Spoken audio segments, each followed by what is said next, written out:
This is the 2025 Range Rover Sport Autobiography. Is there anything missing?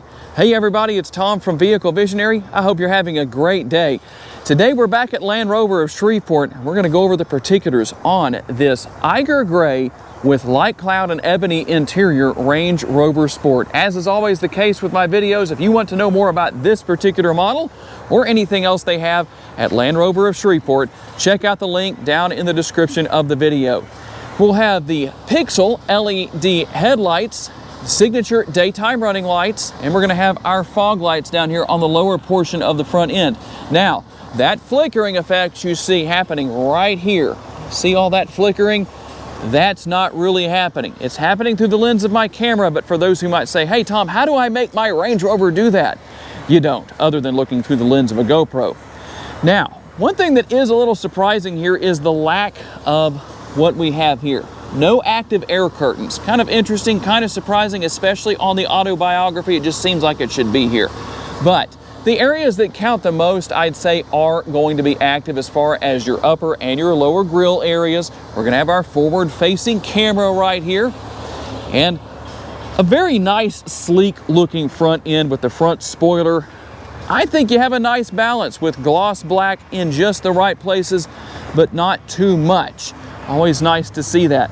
This model is going to be all-wheel drive, nothing out of the ordinary, but I like how those red brake calipers really pop out, especially against this particular wheel. That's a 22-inch wheel, and we'll go over here and take a look at our tire and wheel size. We're looking at 285 on the width, the 45 series sidewall. You do have a spare tire, and it looks nice having our accent pieces right here and right here on the fender, but again, what do you think? Should those be active? But I have to say, on a positive note, I do think they should be active. Personally, I do like the color combination with the gloss black and with the bronze color. We'll work our way up to the power adjustable, power folding, and heated side view mirrors. Turn signal indicators are built in, gloss black mirror caps, and you're also going to have your blind spot monitoring right there. A nice color combination, something I really like about these Range Rover Sports, when you have the exterior color accented by the gloss black roof line, it looks nice. It even makes the tinted windows look a little darker than they really are. We have the dual shark fin antennas up top, rear roof spoiler to finish things off back here that allows air to be channeled over the rear window, helps to keep that clean. You do have a rear window wiper. I like that it's concealed away up here, just gives it a little bit better look, a little cleaner look, say maybe a more high-end look back here. LED taillights do finish things off back here. And something else that I like, something we're starting to see less and less of, exhaust outlets. And these are true exhaust outlets. They're not faux exhaust, nothing like that. And you can see all of the sensors here on the rear end. Those are going to be on the rear, on the front. We're going to have all of those great safety features such as your front and rear park assist and a lot of cameras.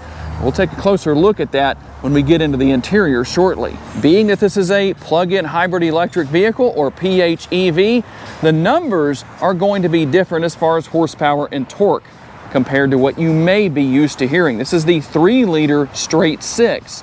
But instead of making 390 horsepower and 406 pounds-feet of torque, it's making 542 horsepower and 590 pounds-feet of torque. Made it to an 8-speed automatic transmission. And the numbers on this sticker are going to be a little different from what you might be used to seeing as well. We'll look at the MPGEs first. That's going to be a 53 MPGE, without the tongue twist, combined, and 62.6 kilowatt hours per every 100 miles driven. That's going to be a combination of electricity and gasoline. On gas only, we're looking at 21 MPGs combined and 4.8 gallons of gas per every 100 miles driven. If you're curious, you can drive on electricity only for up to 51 miles. Your charge port will be located here on the driver's side. Very simple to use. We'll just push right there, and there is your charge port.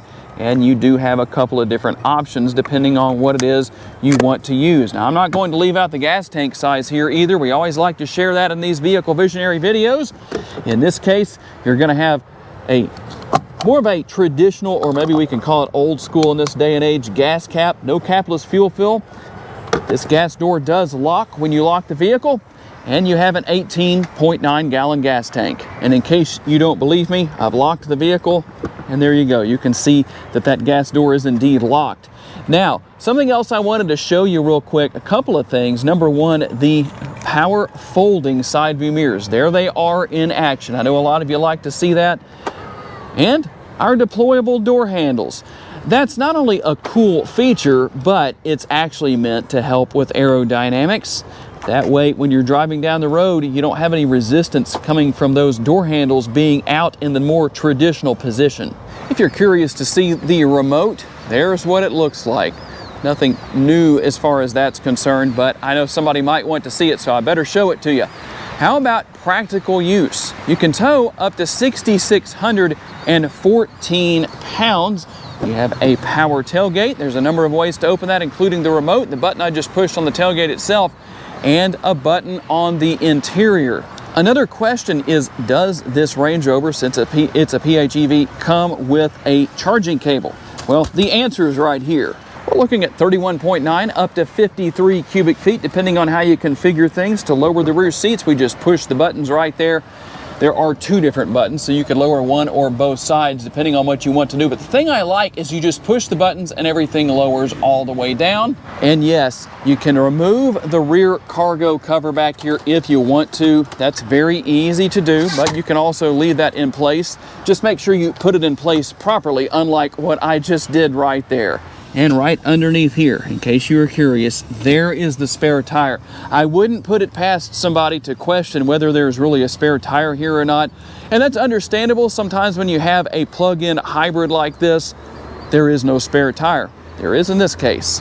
To bring the seats back up, it's just as easy as what we did to lower them. We just pull back on those buttons, and there we go. And while that's coming up, nothing unusual here, but being that you're on the air suspension, a lot of advantages to that, including being able to raise or lower this rear area. Depending on your situation and your needs, you can use the buttons to do that. So we use the button right here to raise the vehicle, and we use the button right here to lower it. I'm going to hit that button and hold that down. I don't know if you can hear that. There's a lot of noise coming off the road next to me, but maybe you can see that at least. Maybe hear the air being let out of the air suspension to allow for lowering the rear back down. So depending on what you need to do, that's very easy to deal with. To finish things off, close the power tailgate. We just push that button right there and you're good. And one more thing to talk about with these doors, I didn't mention earlier, they're also soft close doors. That means, well, exactly what you just saw right there. If you don't close the door all the way, the door takes care of that for you. So what we're going to have here is something that is a little bit of a surprise at this price point, and that's going to be the manual shades for the windows. Not a big deal, but I would expect to see power shades as opposed to the manual shades. And another common question to be answered here, do the rear seats recline? Yes, they do. You can see the difference right there. I'm moving the seats back and forth. You do that via the control right here. This is basically just a dead button right there, but this is functional. And obviously you can unroll or roll and roll up the window. Unroll. Boy, you can laugh at that. I understand if you do, but you can roll the window up and down with that switch right there. That's going to be the same on both doors. We also can lock and unlock. And we have a nice combination with, again, that bronze color. We're going to see that throughout the interior. I think that works really well with this light cloud and ebony interior. Nice, comfortable armrest. Nothing unusual there. And a large door bin. I do like the color combination here. It looks elegant. That is something nice. I think it fits, I think it matches very well with what this model of vehicle is. And we have the panoramic sunroof right here. That front portion will open. And we also have a power shade that can be drawn back and forth to help with whatever the situation is if you want to decrease the amount of sun coming in on a really hot day. And you can see the air conditioning vent right up there in the roof area. And we'll also have our fold-down armrest with the cup holders built in. Have a little bit of storage right here, and then the cup holders are right there, concealed away. Almost a good thing, but the only bad thing about this, the reason I say almost a good thing, when you're using this area, or your rear seat passengers use this area to put their cups or their bottles right there, well, it's harder to use as an armrest. So it's better to have the parallel design as far as, the vertical design, and as opposed to what we have right here. Just my personal opinion, my thought on the matter. I know a lot of automakers don't do that. I think they should. And as far as the latch system goes, for you parents out there that still have kids in child safety seats, nothing special or fancy here, but you know what? When it comes to the latch system, I don't think you need anything special or fancy. They're just exposed. They're right there. You don't have to remove any kind of a cover or anything like that. And we're going to find our command center right here. For dual zone climate control in the rear, we have 4 total zones of climate control, and we have the heated seats back here. And we also have ventilated seats, as you can see right there. So a very nice setup as far as that goes. You can also control fan speed, as you can see right there. And then we're going to have our connectivity down here on the lower portion of the rear the rear of the center console. Pretty nice back here. Very, very comfortable. A lot of room, especially when you recline the seats. Let's see if I move the seat all the way up. It's not as comfortable sitting up all the way, but the thing I like is if somebody needs some extra headspace back here, they can recline the seats and take care of that. And you know what? The old crap handles could come in handy if you drop the hammer on 542 horsepower. What about the sticker price? $123,040. If you need that $40, let me know. I'll loan it to you. And let's talk about what we'll find over on the door panel on the passenger side. We have seat memory along with our adjustments for the seats, power adjustable seats, and a large armrest and large door bin. Speaking of the power adjustable seats, everything is here you want. They're heated, they're power adjustable, ventilated, all that stuff's going to be here. They are also going to have the ability to work with lumbar support. That is here. It's just not where you might expect it to be. I'm going to show you where that's located later in the video. I know some people think it's not actually there, but it is. Over here on the driver's side, we're going to find the addition of controls for your power windows and your power side view mirror adjustments. By the way, let me go back down here real quick and show you the pass-through that is here. So this area right here is a pass-through. It's not very big, but it is there. It's nice that you can use that for additional storage if you so desire. If your gas door on the passenger side does not open, even when the vehicle is unlocked, just come and push that button right there. And there is the button for opening the power tailgate, another option I told you about.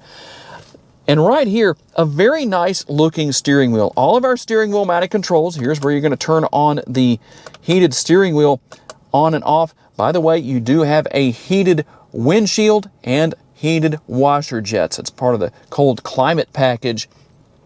And we'll have our steering wheel mounted paddle shifters right here. Nice to have that.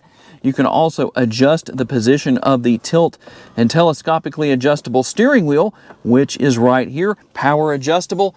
And over here, I just wanted to let everybody know a little bit of a public service announcement. There is no Surgeon General's warning that says using your blinkers is hazardous to your health. Some of you might have thought that was the case, and that's why you don't use them. But you do use your headlights and taillights and turn them on and off right there. I can't really think of anything funny or sarcastic to say about the lever right here, but that's obviously where you turn on your front and rear window wipers. And let's talk about the driver's display, the instrument cluster, the whatever you want to call that. There's a lot of different names for it, but I like that it has a nice high-tech modern look, but you can change how it looks and what's on the screen. We're going to push this button right here, and that brings up those arrows, and here's what you can do. You can go through all sorts of different bits of information here, display layout, trip selection. You can go into your head-up display and make changes to that. There is a head-up display here. You can change the brightness, the position, the content that's on the display, and to get back out of there, all you're going to do is arrow over and get out. There's a lot going on there, a lot of changes you can make. If you don't want navigation up there, well, you can get rid of that. Not a big deal, very easy to deal with. And here is our upper console. I'll give you a quick look at that. here is how you control that power shade I mentioned earlier, and how you open and close the sunroof. We have a clear sight rear view mirror here as well. If you want to use that as a conventional style rear view mirror, you can do that.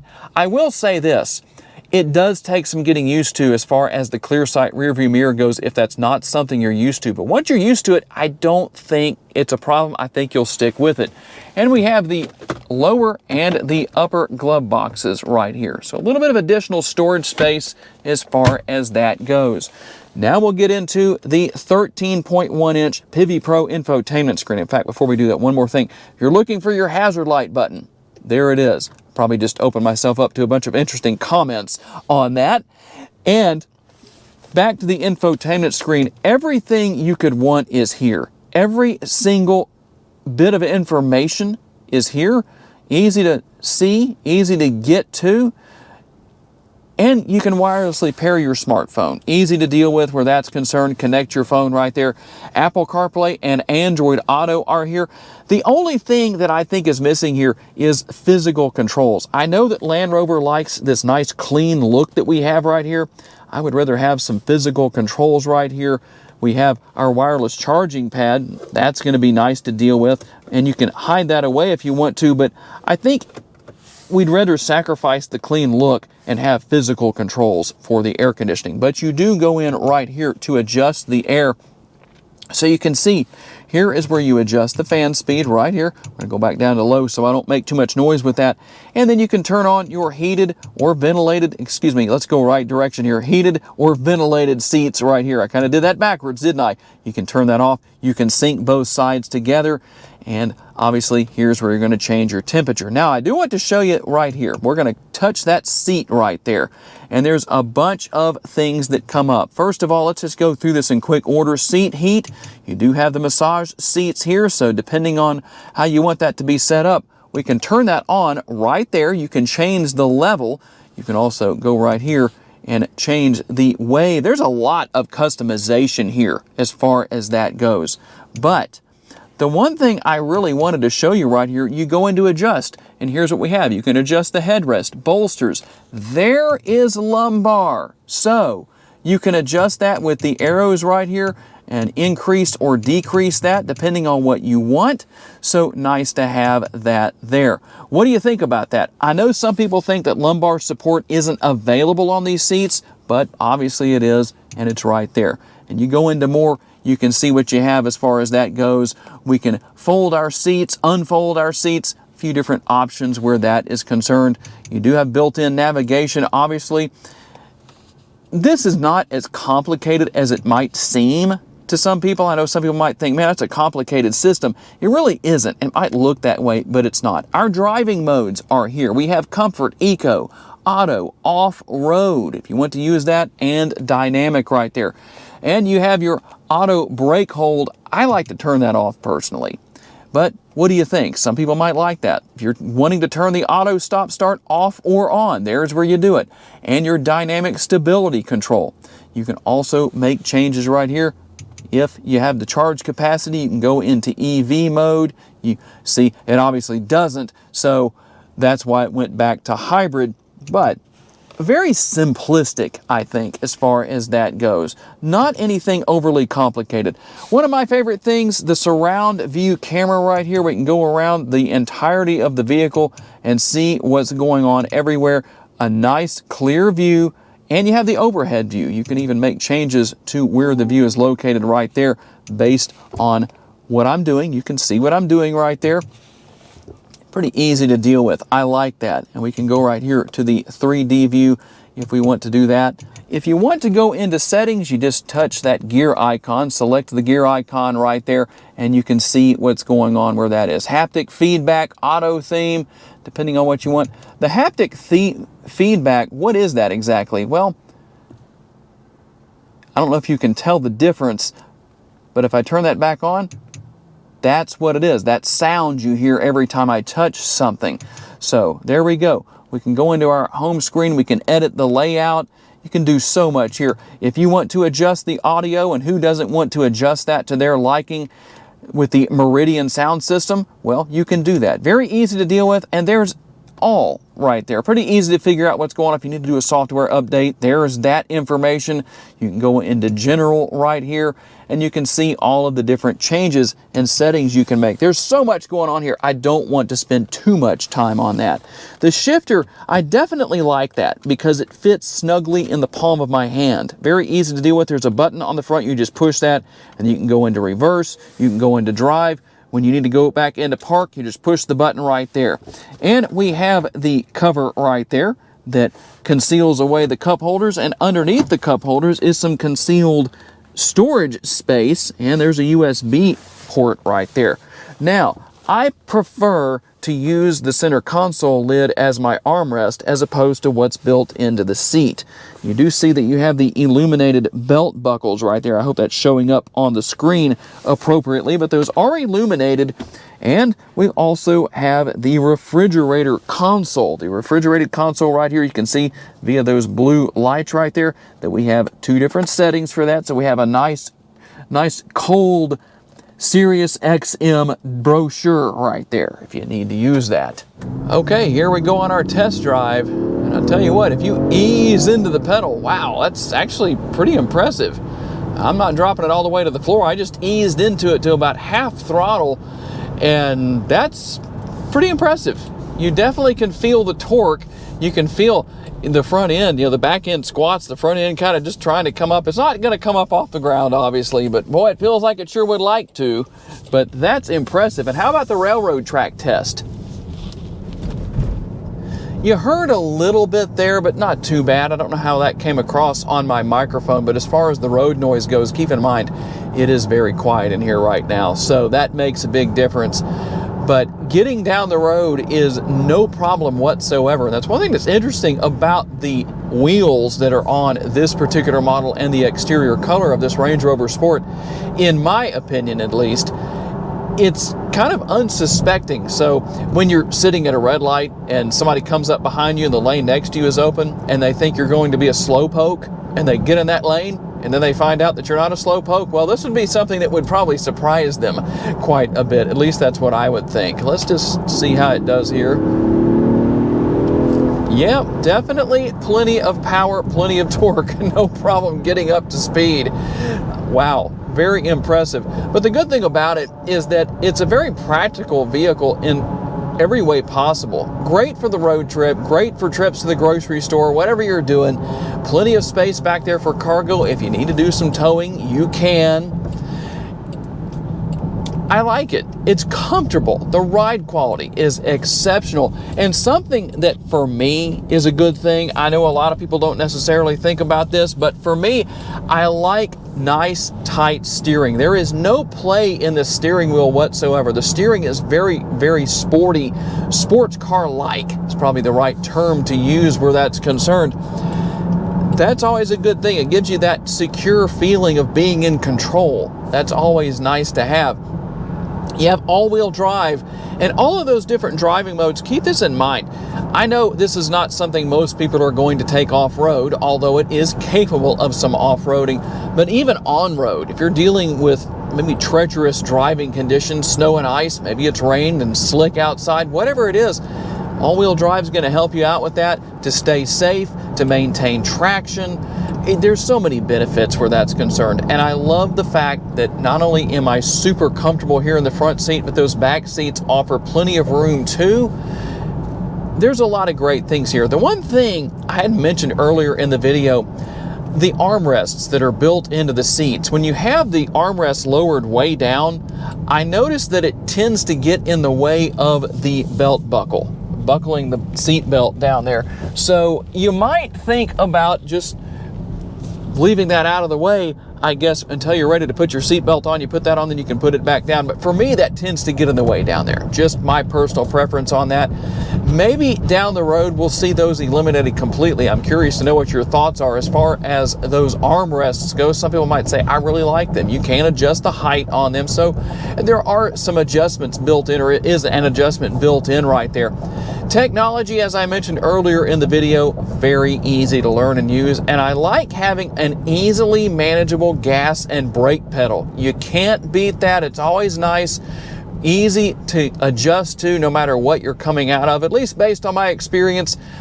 A very well-rounded vehicle. Now, for the people out there that are always saying that Land Rovers are so unreliable, I'm curious to know, if you're that person, have you actually owned a Land Rover? There it is, the 2025 Range Rover Sport Autobiography PHEV. What do you think? Is there anything missing? Tell me down in the comments section. Would like to say a special thanks to my friends at Land Rover of Shreveport for loaning me this Range Rover Sport for the day so I could tell you all about it. And a special thanks to all of you for being kind enough to give me the opportunity to give you a vision for your next vehicle. If you enjoyed this video, please be sure to hit the like button. That helps me out a lot. Make sure to subscribe. That way you don't miss any future videos. Share this video on your timelines so others can see it. If you would like to learn about additional vehicles you may wish to consider purchasing, check out the video that's on the screen right now, and I'll see you there.